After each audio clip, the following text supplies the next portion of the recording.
Now to politics for a moment. A newly released poll from the UC Berkeley Institute found that half of registered voters in California who were surveyed approve of the way Joe Biden is handling his job as president.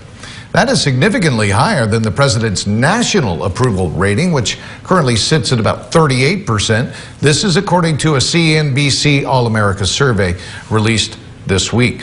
Meantime, the same UC Berkeley Institute poll found 28% of registered voters surveyed in California have a favorable opinion of Bakersfield Congressman and House Minority Leader Kevin McCarthy. 49% surveyed have an unfavorable opinion of McCarthy's job. In comparison, California Democrat and House Speaker Nancy Pelosi received a 42% favorable rating. Pelosi's higher rating, of course, is not a surprise, as California overall is heavily Democratic. However, the poll also found 23% of the voters surveyed here in California had no opinion of McCarthy at all, while only 10% had no opinion of Pelosi.